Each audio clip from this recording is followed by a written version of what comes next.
listening to A Climate Change. This is Matt Matern, your host. I've got Captain Paul Watson on the show today. Really excited to have Captain Paul back. Interviewed you about a year ago, and would love to catch up with you about what's been happening and what's the adventure du jour for your life. Well, we're just getting ready to go to Iceland in June to stop the killing of endangered fin whales. And I'm quite confident we'll be able to stop them. We'll be sending 3 vessels there. And at the end of the year, we're getting prepared for the possibility of the Japanese whaling fleet returning to the Southern Ocean. They haven't been there for a few years, but they just completed the construction of a brand new factory ship. And the only purpose for that factory ship is to go to the Southern Ocean. So we'll be prepared for them when they arrive.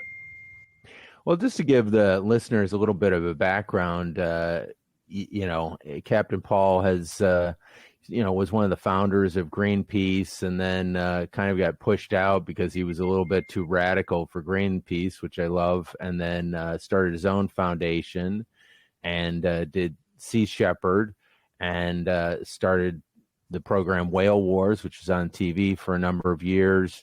The Whale Wars, the Sea Shepherd people kind of pushed you out, unfortunately, a hostile takeover, and then you started your own thing, the Captain Paul Watson Foundation.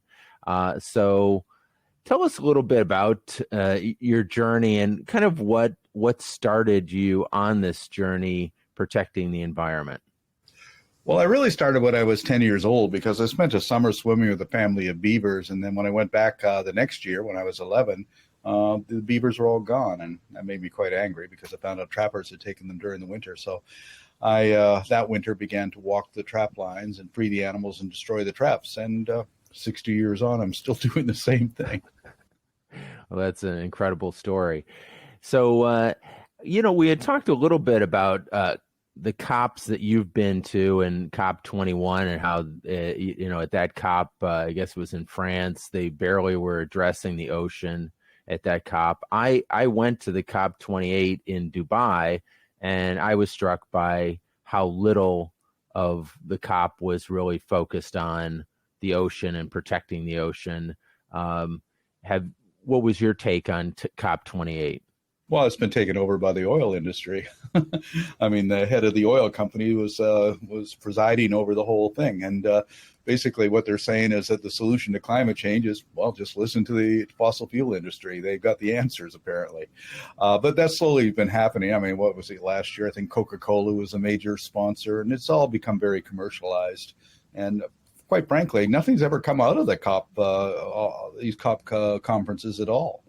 I did go to COP21 in Paris and tried to speak about the ocean, but that ocean forum had been taken over by the fishing industry. And I still remember one of the sponsors going, "Well, we're very concerned about climate change and its effect upon the movement of the product through the ocean. That's going to affect our profitability." And that's kind of the way they're looking at it. So I don't think these COP conferences are going to address anything about climate change in a positive way.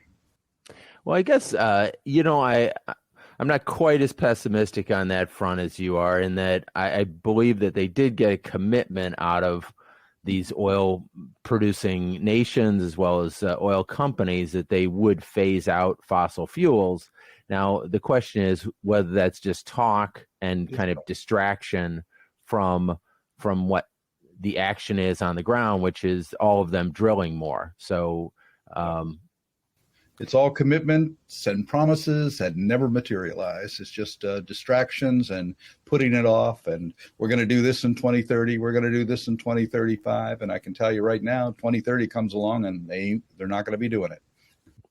Right. Well, that's, I guess it's up to all of us to kind of hold them and hold our politicians to their word, which has been a challenging thing. And unfortunately, the promises that come out of COP are not necessarily legally binding. And that's without a legally binding promise, just like the Paris Accords have as many loopholes as a fishing net. It's just hard to enforce what the promises were. Well, I remember in COP21, the darling governmental leader there was Justin Trudeau. He was going to do this. He was going to do that. He was going to make all these he made all these commitments and everything. He went back, and since he's been prime minister ever since, he's done nothing except support the tar sands, oil tankers, pipelines, putting pipelines through native communities. It's been a total disaster. So it's sort of like you get elected, they take you to the back room, and the fossil fuel industry tells you what reality is, and it's do what we tell you or else.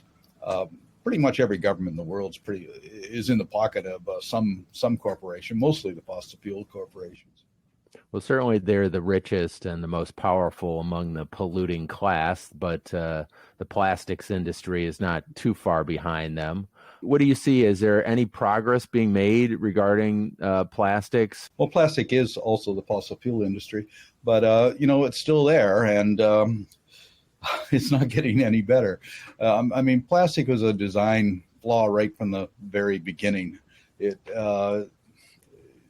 been nothing but trouble. I mean, we don't even see where the majority of the plastic comes from. People are saying, well, don't use those plastic straws because, if you really want to make a difference. Meanwhile, 40% of all of the plastic in the ocean comes from the fishing industry.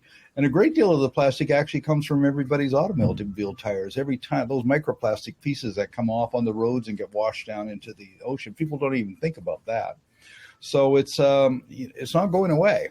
And we have to eliminate plastic as a product altogether. I think the only thing that needs to survive is like those kind of things for the medical industry or whatever, which are irreplaceable. But other than that, certainly all the single-use plastic should be eliminated.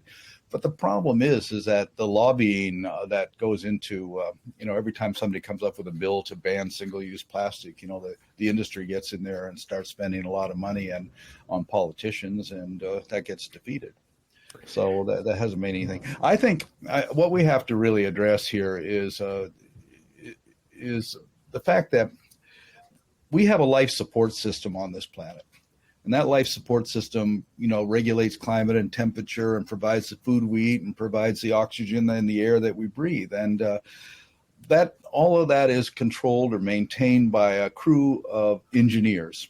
All of these species that make it possible. Since 1950, there's been a 40% diminishment in phytoplankton in the sea, and phytoplankton provides up to 70% of the oxygen in the air we breathe. And why is it being diminished? Because we're diminishing populations of whales and dolphins and seabirds, and they provide the nutrient base for the phytoplankton, the magnesium, the nitrogen, and the iron in their feces, really.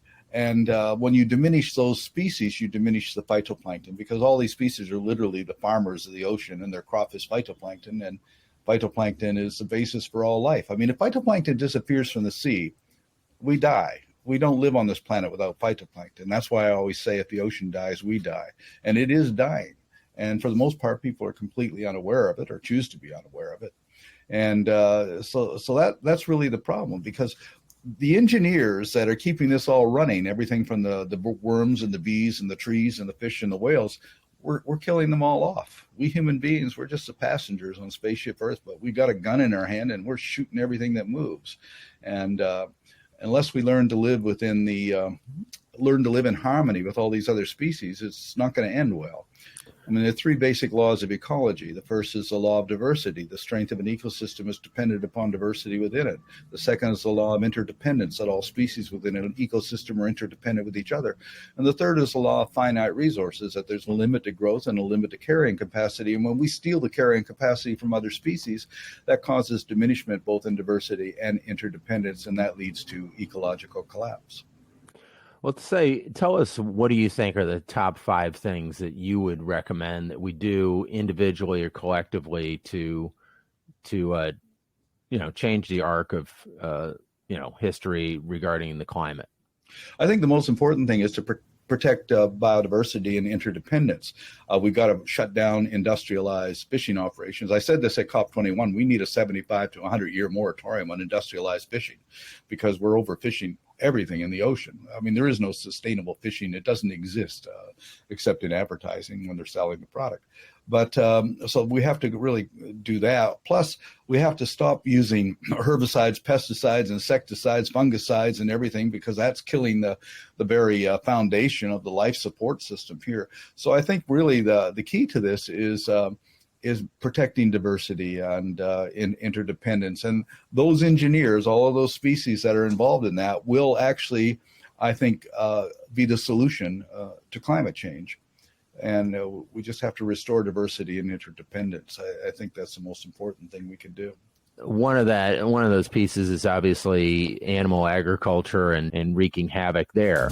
We'll be back in just 1 minute. You're listening to A Climate Change with Matt Matern. I've got Captain Paul Watson on the show, and stay tuned. We can change the world if we do it together.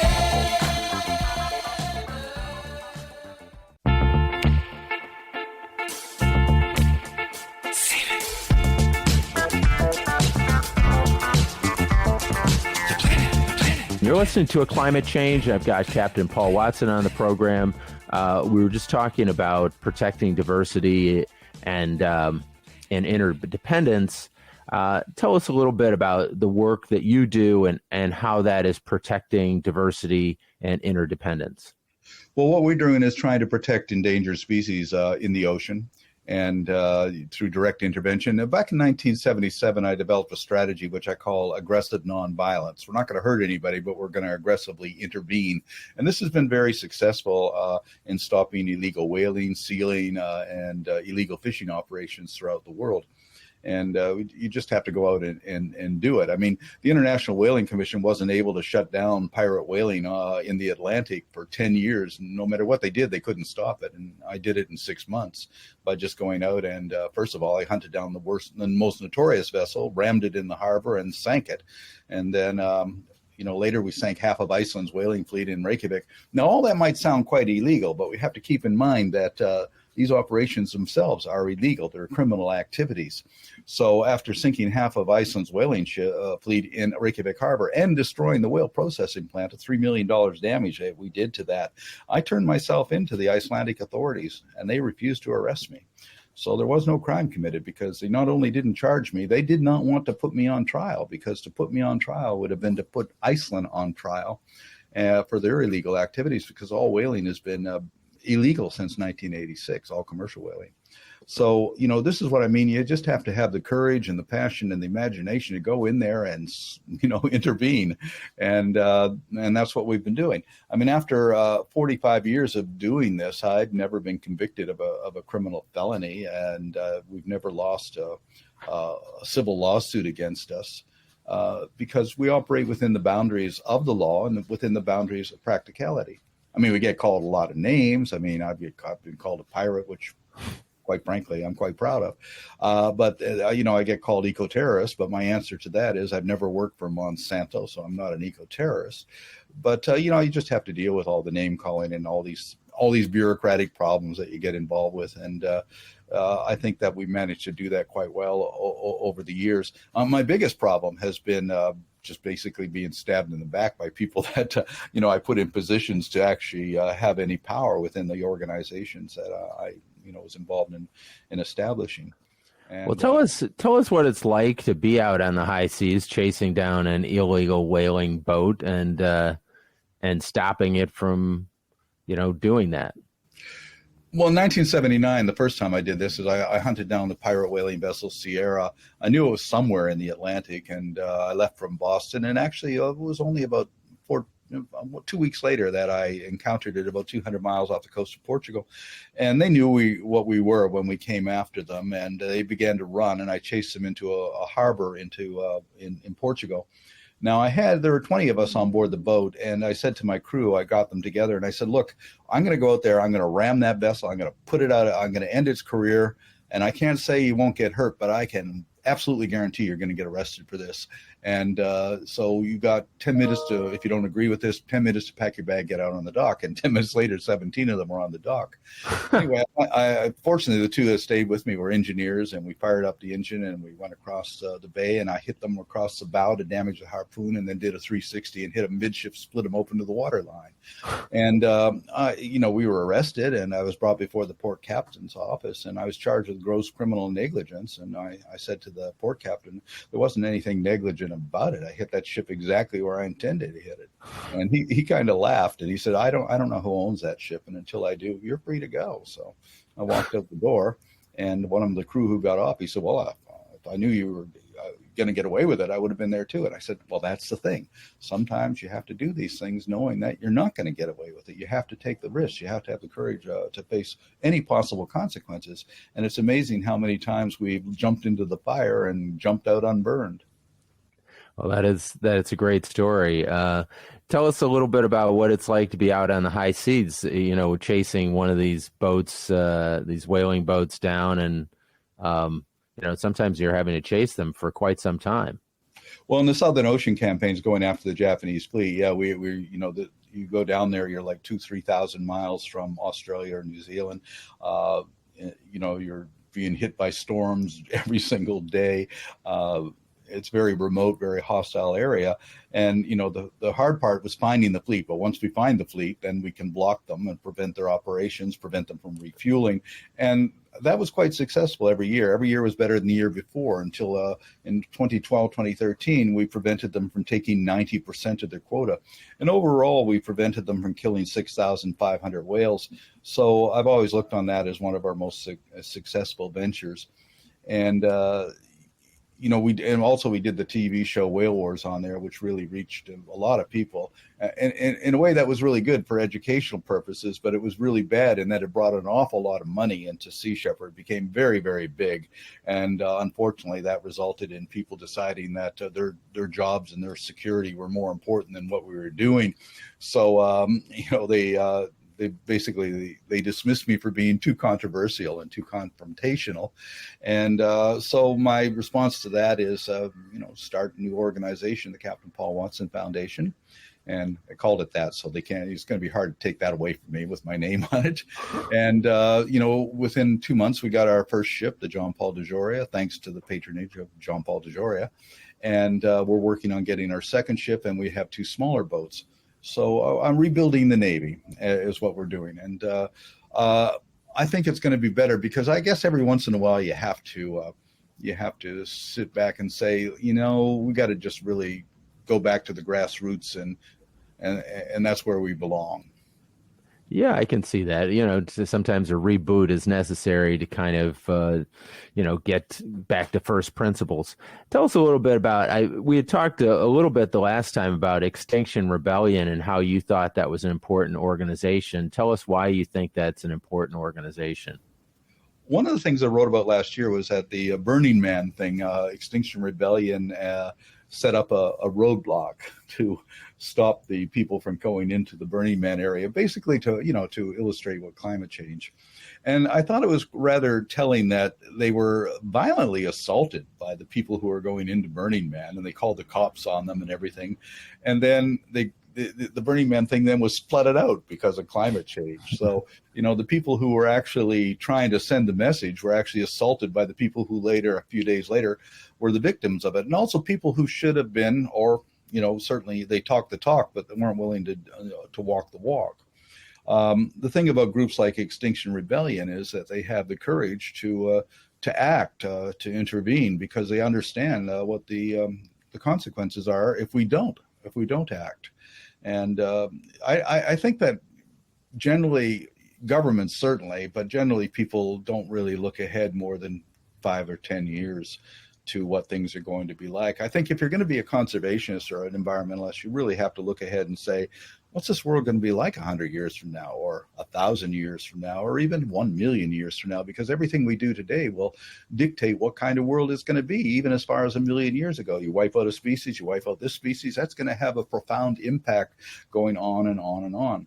And when people say, well, don't you get all pessimistic and depressed? I said, no, never do, because I do know one thing, because no matter what we do, we're not going to destroy the planet. We're going to take a lot of things with us, and we're not going to survive. But, well, a million years from now, this is going to be a nice planet. We just won't be here.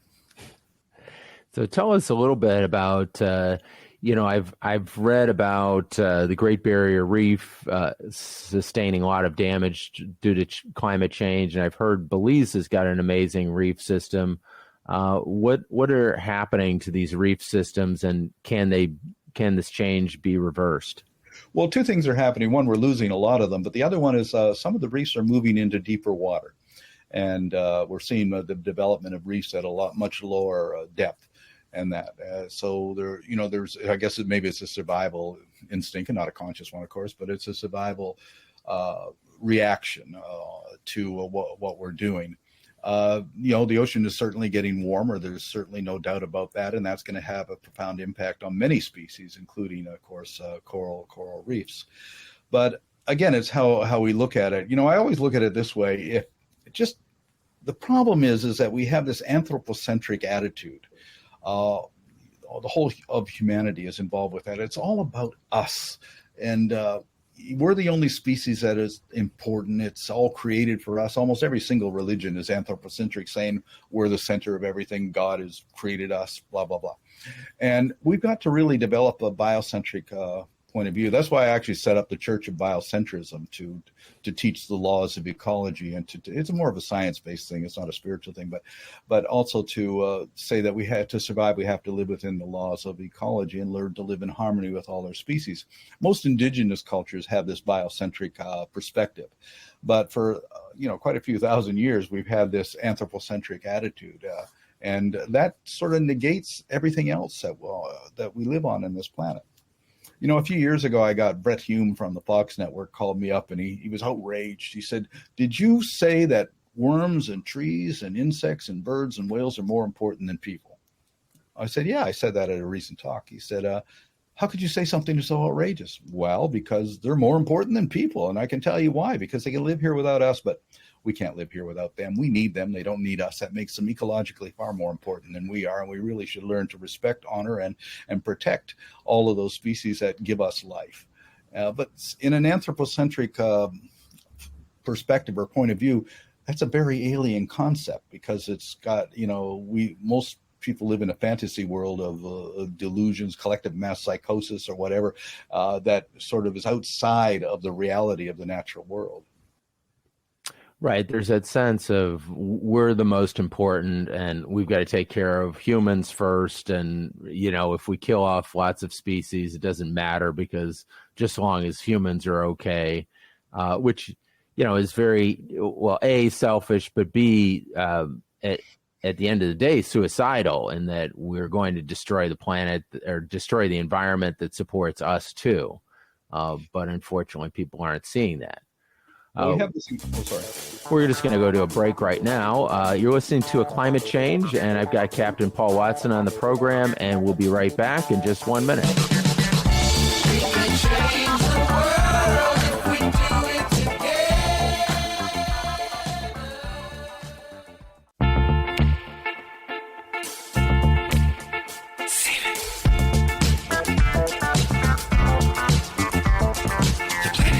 You're listening to A Climate Change. I've got Captain Paul Watson on the show today.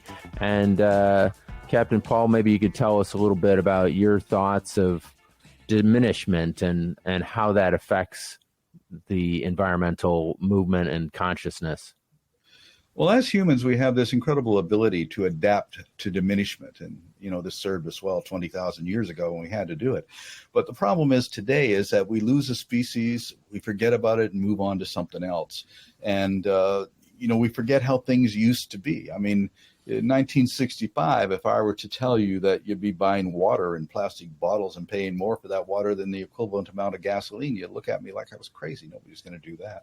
Also, I remember from the 70s, you couldn't, every time you pulled into a gas station, you had to scrape all the bugs off of your windshields. I mean, we don't see that anymore because the number of insects is so greatly diminished, and we haven't even really noticed it.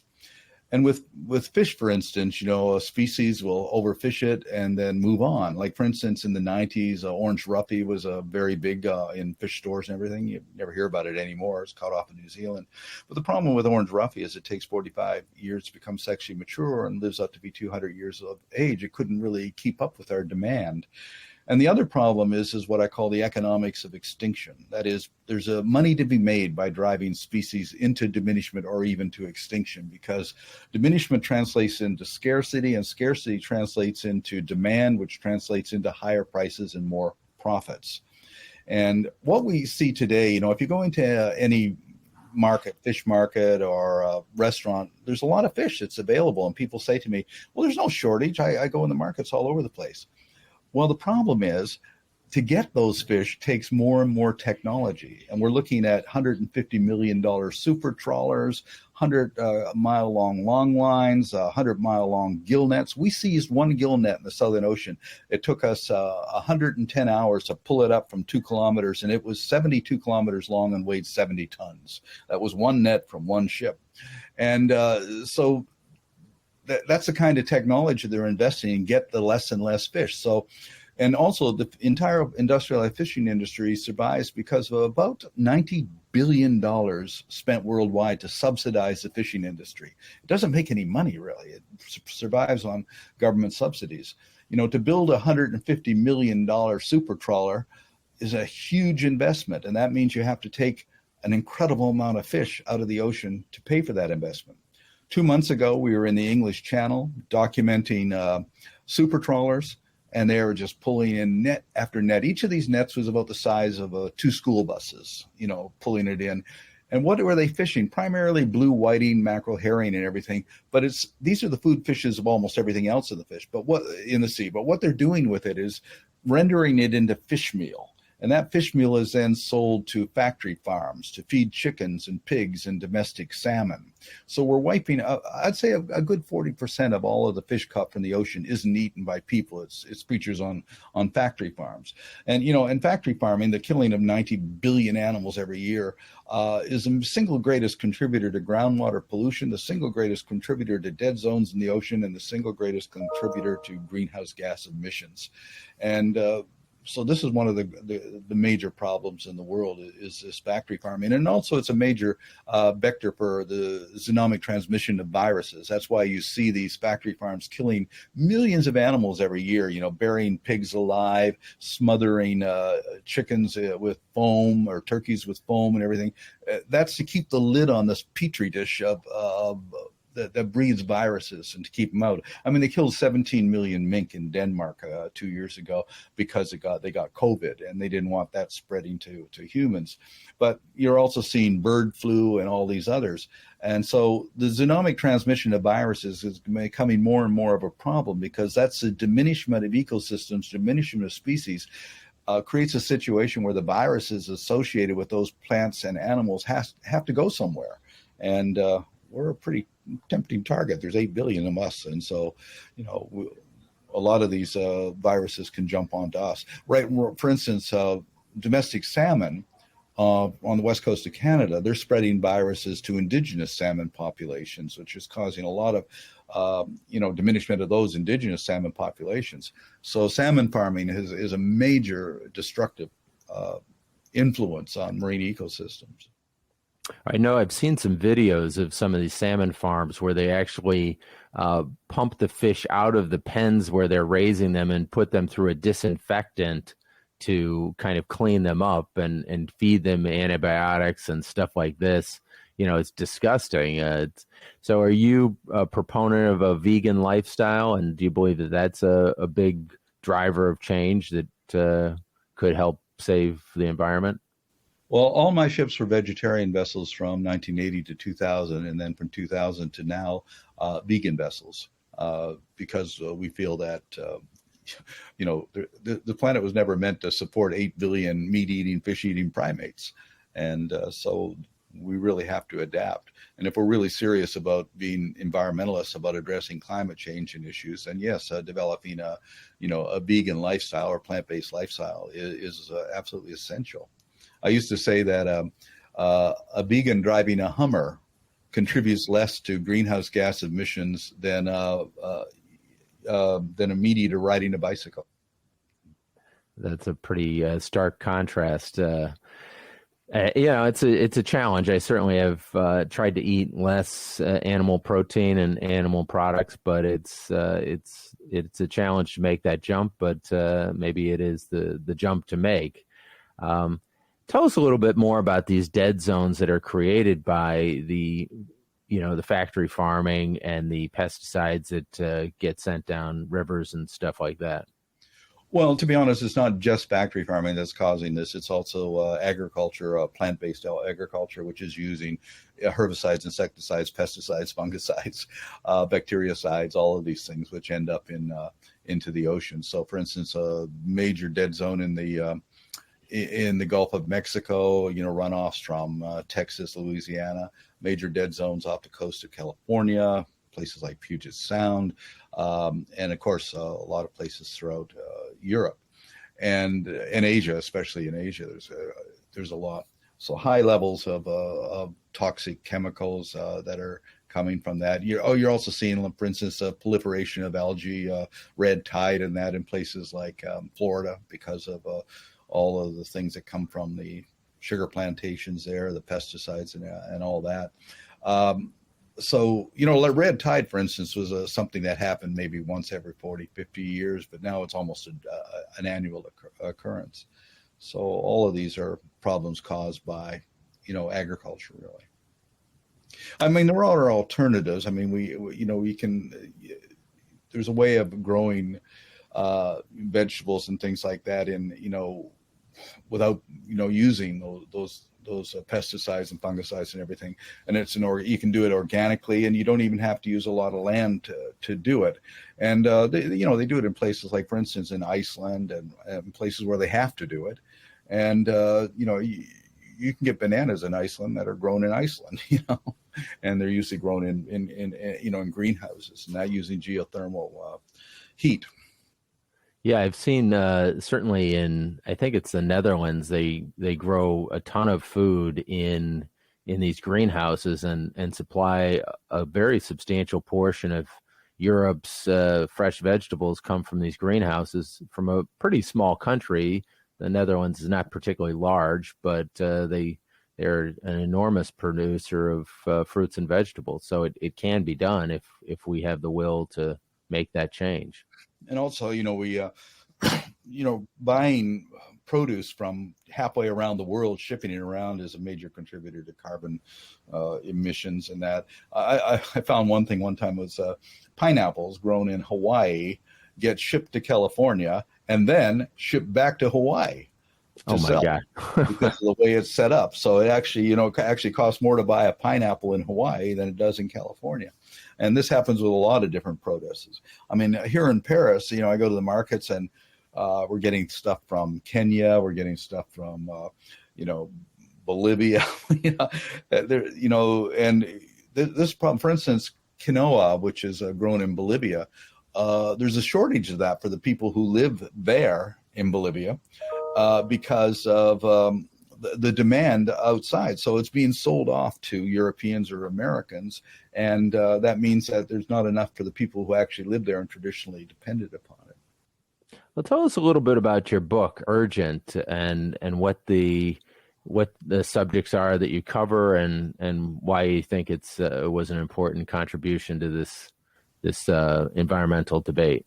Well, after COP21, I was asked to do this book, Urgent, and save our oceans to survive at climate change. And basically what it is that if we want to address climate change, we got to protect the ocean because the ocean is the life support system on the planet. But it also goes into the costs of burning fossil fuels in the shipping industry, the airline industry, and on and on.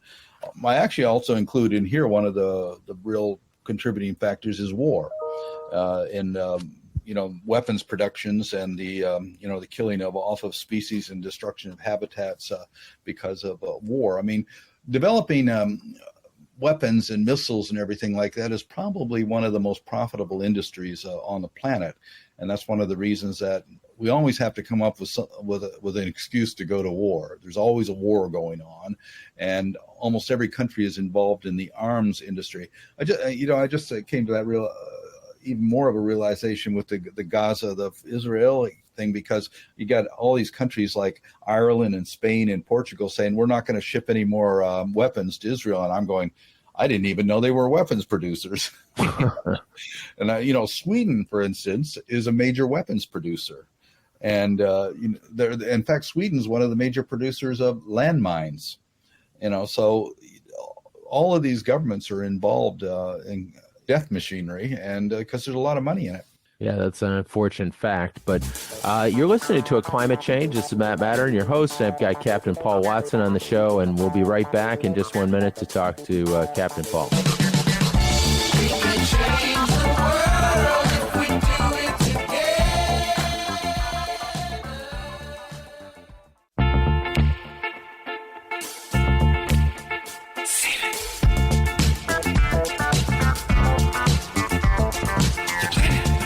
You're listening to A Climate Change, and I've got Captain Paul Watson on the program.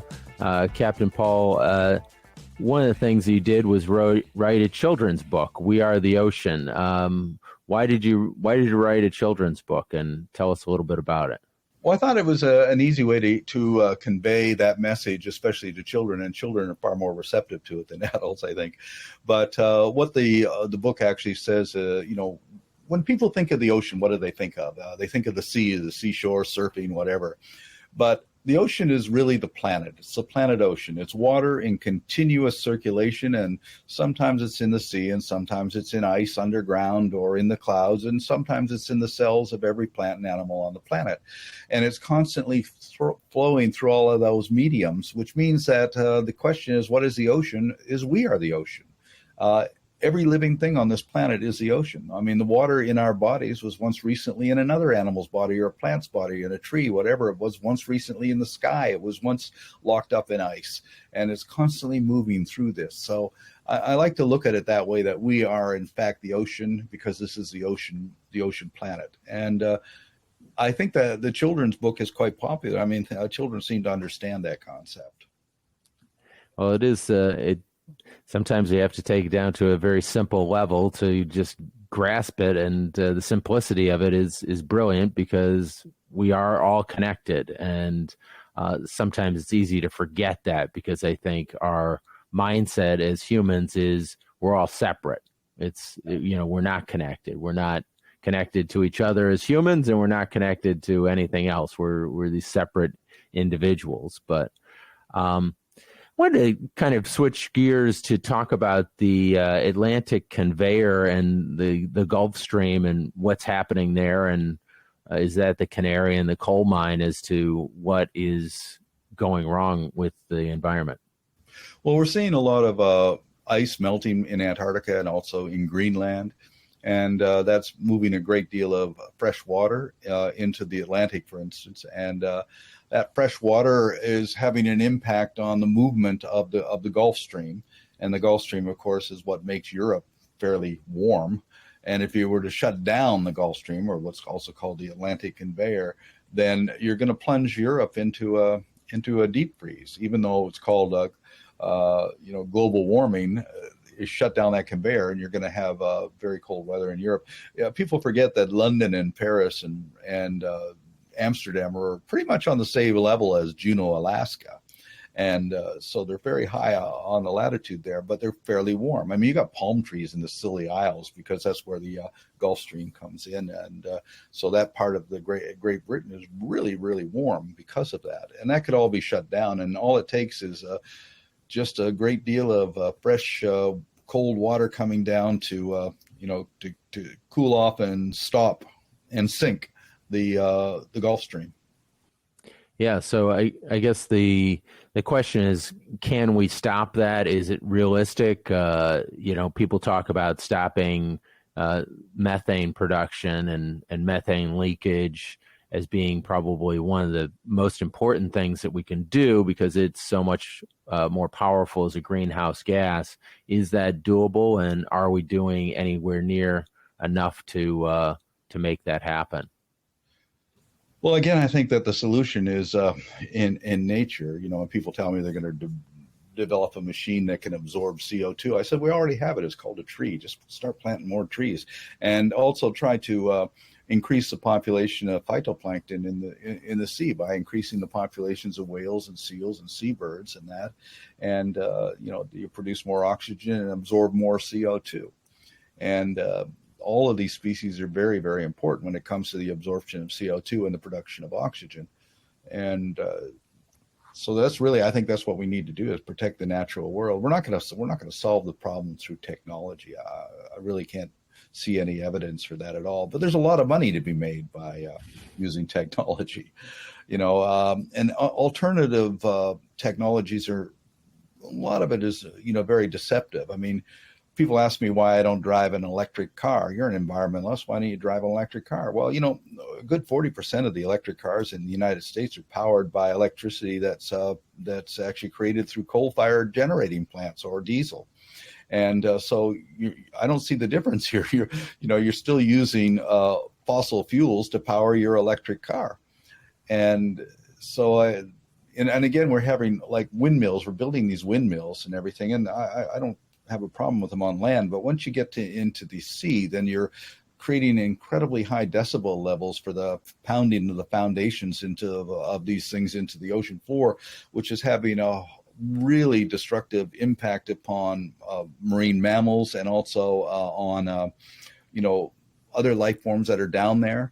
And the other thing that we just found out, we've been taking scientists out off the coast of France where they're building these offshore windmills, and they're very, very disruptive to migratory bird populations.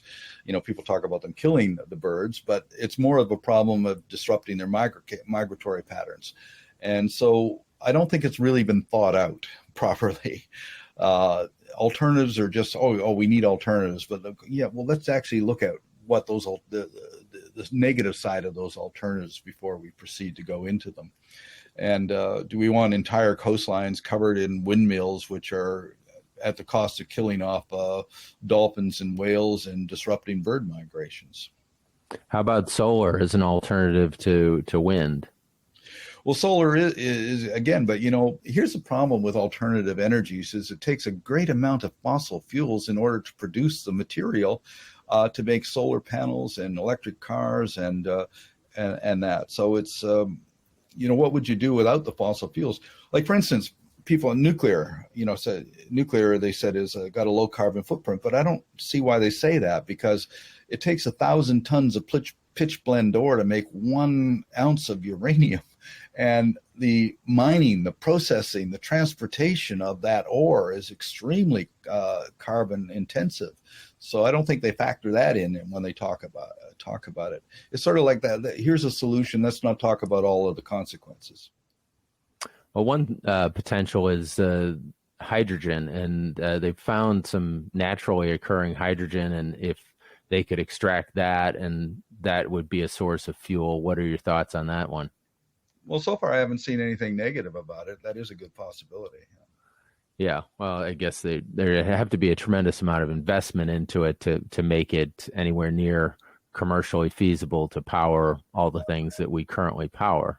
Mm-hmm. I'm going to pivot to something, the High Seas Treaty, and we talked about that a little bit before, and I wanted to circle back to it as to we have a treaty out there.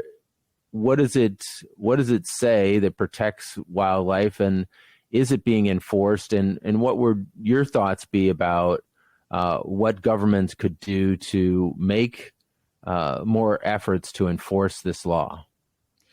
Well, the problem with the High Seas Treaty, the problem with all of these treaties, rules, regulations, and everything is lack of enforcement. And without enforcement, they're pretty much meaningless.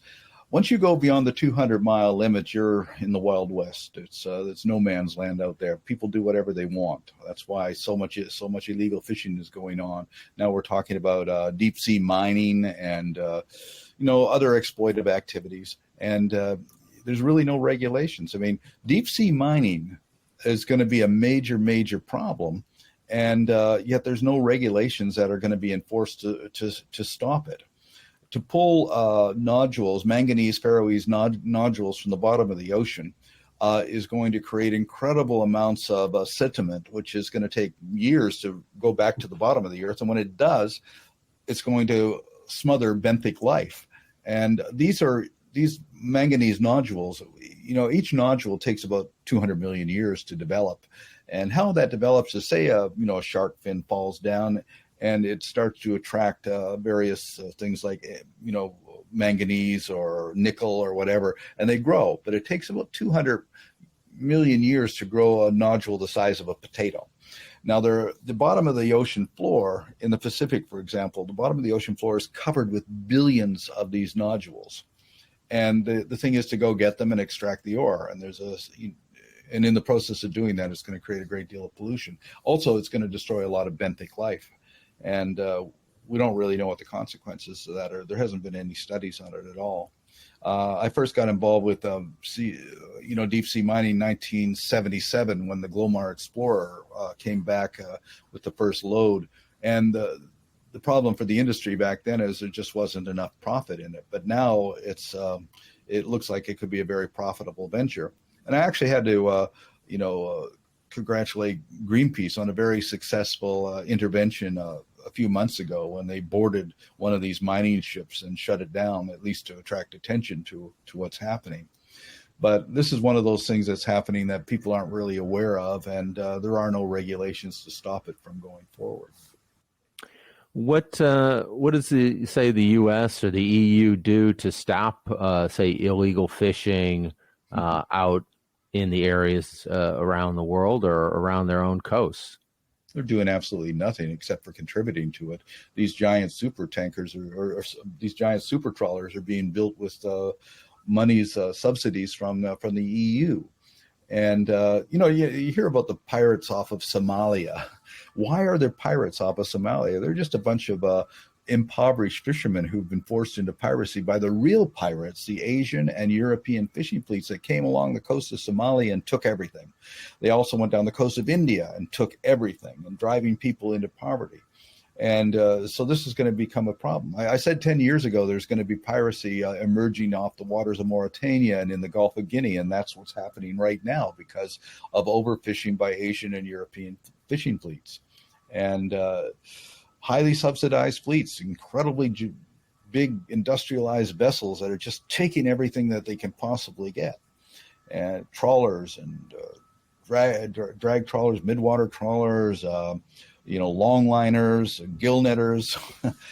There's enough monofilament netting and line set every single day to go around this planet 30 times. That's incredible. Thank you, Captain Paul Watson, for being on the program. Check out the Captain Paul Watson Foundation and Neptune's Navy.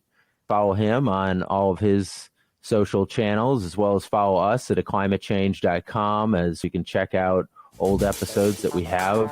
Spread the message to people that you know to get involved and be the change that you want to see in the world. We can change the world.